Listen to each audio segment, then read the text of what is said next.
Morning बच्चों, gamma physics classes में आपका स्वागत है।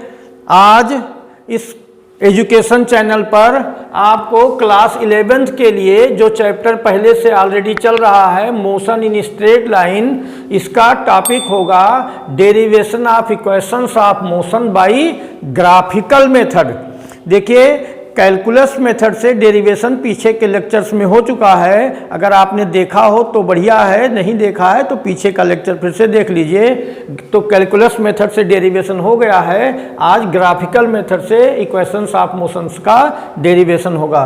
पहली बात, इक्वेशंस ऑफ मोशन जो होते हैं ये यूनिफॉर्म एक्सेलरेशन के लिए अप्लीकेबल हैं। कोई पूछे कि इक्वेशन ऑफ मोशन कब लगाए जाते हैं? जहां एक्सेलरेशन यूनिफॉर्म हो। अगर नॉन यूनिफॉर्म एक्सेलरेशन होगा तो इक्वेशन ऑफ मोशन उसमें एप्लीकेबल नहीं है। अच्छा, तो ये इक्वेशंस ऑफ मोशन है, तीन इक्वेशंस ऑफ मोशन है, v equal to u plus a t, s equal to u t plus half a t square और v square equal to u square plus 2as। ये आपको पहले से मालूम है। तो एक एक इक्वेशंस ऑफ मोशन का हम इस ग्राफ के यूज से हम इसको डेरिवेट करेंगे। इस ग्राफ के बारे में थोड़ा आपको बताएं। देखिए, ये velocity time graph of any moving object है। इस ऑब्जेक्ट का इनिशियल वेलोसिटी u है, जो वेलोसिटी एक्सिस पर ये पार्ट OA द्वारा रिप्रेजेंट किया गया है। Initial velocity means when time t equal to 0। उसके बाद जब ऑब्जेक्ट मूव करती है, माने टाइम जब आगे इंक्रीज करता है, तो टाइम इंक्रीज करते करते करते करते पॉइंट D पर टाइम 0 से इंक्रीज करके t हो जाता है और ऑब्जेक्ट की वेलोसिटी a से इंक्रीज करके यहाँ पॉइंट A से, माने u velocity, initial velocity u से इंक्रीज करके फाइनल वेलोसिटी v हो जाती है। माने ये जो dB है ये फाइनल वेलोसिटी v को रिप्रेजेंट करता है और OA इनिशियल वेलोसिटी u को रिप्रेजेंट करता है।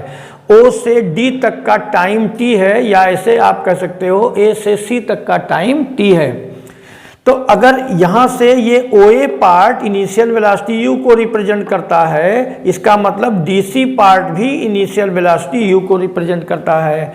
यहाँ से dB part final velocity v को रिप्रेजेंट करता है। तो इतना अगर u है तो ये dB part v minus u होगा। ठीक है। Inclination of velocity time graph from time axis is theta. आपको मालूम है कि वेलोसिटी टाइम ग्राफ से एक्सेलरेशन फाइंड करने के लिए क्या करते हैं? वेलोसिटी टाइम ग्राफ का gradient, that is tan theta.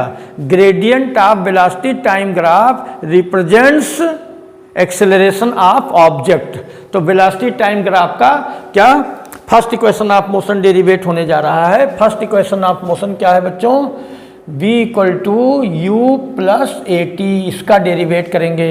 Acceleration की डेफिनीशन ग्राफिकल मेथड से एक्सेलरेशन, जो वेलोसिटी टाइम ग्राफ से एक्सेलरेशन फाइंड करने के लिए आपने कहा था, acceleration a equal to gradient of velocity time graph. ये हो चुका है पीछे के लेक्चर में। Gradient means tan theta, gradient of velocity time graph means tan theta, inclination of graph from time axis. तो tan थीटा के लिए हम क्या करें? tan theta equal to perpendicular upon base, that is BC upon AC। और BC कितना है? BC को अगर वेलोसिटी के टर्म में कहें तो ये हो जाएगा v minus u upon AC को टाइम का, टाइम एक्सिस है ना, तो t minus 0। A equal to आया v minus u upon t। Cross multiply कर दीजिए, v minus u equal to a t. U को उधर लेकर चले जाओ, v equal to u plus a t. बहुत अच्छा, समझ गए। तो ये फर्स्ट इक्वेशन ऑफ मोशन हो गया फ्रॉम ग्राफिकल मेथड। इसका derivation of first equation of motion from graphical method, ये v equal to u plus a t. ठीक है। तो फर्स्ट इक्वेशन ऑफ मोशन सबके समझ में आ गया। अब सेकंड इक्वेशन ऑफ मोशन का डेरिवेशन ग्राफिकल मेथड से करेंगे। Second equation of motion, derivation of second equation of motion, that is s equal to u t plus half a t square. इसको डेरिवेट करेंगे। अब देखिए एक बात,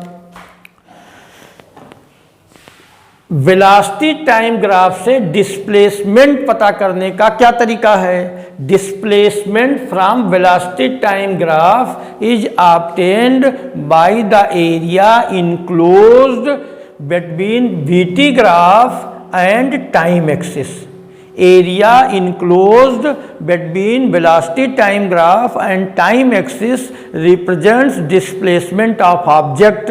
ये पीछे के लेक्चर में हो चुका है, आप लेक्चर पीछे का देखते रहिए बार बार, तो बढ़िया समझ में आ जाएगा। तो क्या लिखा है? Displacement of object equal to area enclosed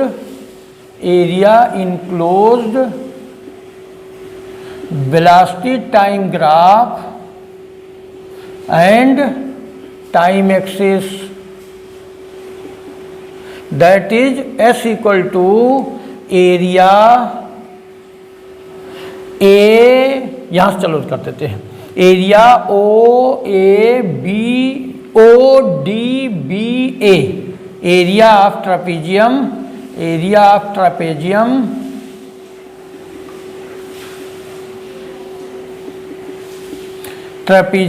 ODBA। इस ये एरिया हम अगर इस एरिया को फाइंड आउट करने के लिए ये दो टाइप का शेप का, देखिए ये एरिया हमको फाइंड करनी है, वीटी ग्राफ और टाइम एक्सिस के बीच इनक्लोज्ड एरिया ये है। इस एरिया को फाइंड करने का एक तरीका ये है कि एरिया ऑफ रेक्टेंगल ODCA, इस रेक्टेंगल के एरिया निकाल लें, plus area of triangle ACB, इस ट्रायंगल के एरिया निकाल लें। Area of rectangle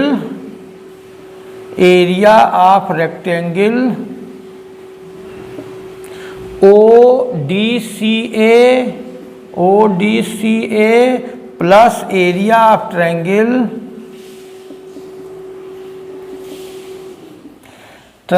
ACB। Rectangle की एरिया होती है लेंथ इंटू ब्रेड्थ, तो लेंथ ये चलो यहाँ से यहाँ तक लेंथ है, तो लेंथ है t, देखिए यहाँ 0 टाइम है, यहाँ t टाइम, तो t इंटू ब्रेड्थ कितनी है, यहाँ से यहाँ तक ये ब्रेड्थ है u, plus area of triangle, right angle triangle है, राइट एंगल ट्रायंगल की एरिया होती है half base into height, base है AC और हाइट है BC। वैल्यू रख दो बेटे, तो U और T को मल्टीप्लाई करेंगे UT प्लस हाफ। अब AC डिस्टेंस है T और BC डिस्टेंस है B माइनस U। यहाँ से इक्वेशन आप फर्स्ट इक्वेशन ऑफ मोशन आप देखिए, ये लिखा है V equal to u plus AT, तो V माइनस यू, देखिए फर्स्ट इक्वेशन ऑफ मोशन है V equal to u plus AT, V minus u equal to कितना हो जाएगा, implies that V minus u equal to AT। तो जहां V minus you लिखा है वहां क्या लिख सकते हो आप, UT plus half T into AT, तो ये हो जाएगा UT plus half AT square, S equal to UT plus half AT square. ये हो गया सेकेंड इक्वेशन ऑफ मोशन। तो इक्वेशंस ऑफ मोशन में फर्स्ट इक्वेशन ऑफ मोशन और सेकेंड इक्वेशन ऑफ मोशन हो गया। सेकेंड इक्वेशन ऑफ मोशन के लिए एक बार आप फिर से समझ लो कि displacement of any object is obtained by area enclose between VT graph and time axis. तो इस एरिया को हम कैसे फाइंड आउट करते हैं, इस रेक्टेंगल की एरिया प्लस इस ट्रायंगल की एरिया, ये आ गया। ठीक है, अब थर्ड इक्वेशन ऑफ मोशन क्या है, थर्ड इक्वेशन ऑफ मोशन है v square equal to u square plus 2as। Third equation of motion क्या है बच्चों, v square equal to u square plus 2as।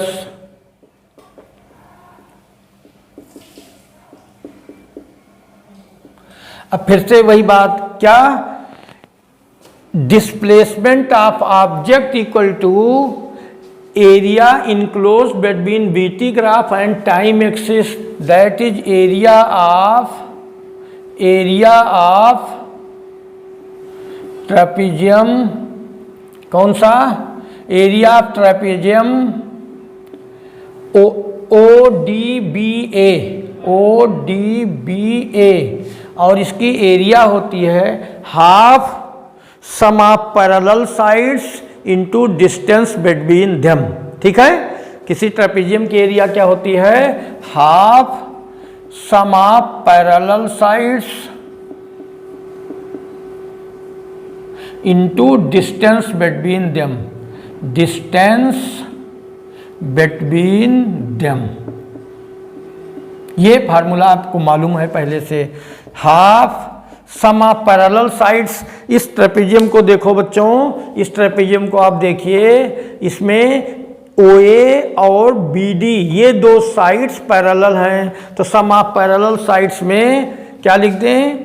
OA plus BD into distance between them, इनके बीच की distance T है, T ही तो है, तो ये आ गया half OA plus BD। OA है U प्लस BD है V इंटू T।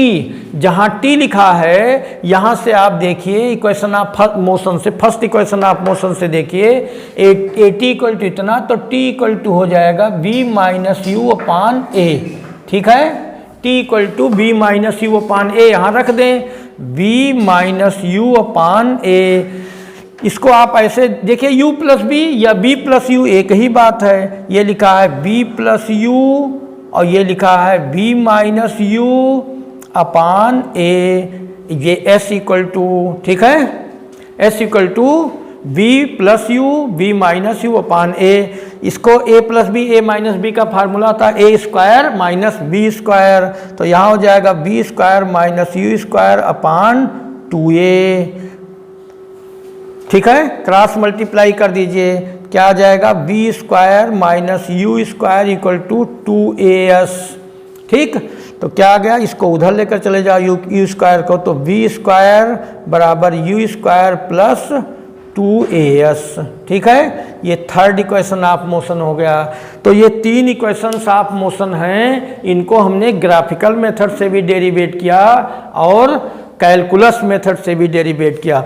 दोनों मेथड्स आपको आने चाहिए बहुत अच्छी तरीके से, क्योंकि कोई भी मेथड पूछ लेता है equation of motion, derivative equation of motion by चाहे ग्राफिकल मेथड चाहे कैलकुलस मेथड। ठीक है, तो आज का टॉपिक इतना ही रहेगा। बस, धन्यवाद बच्चों।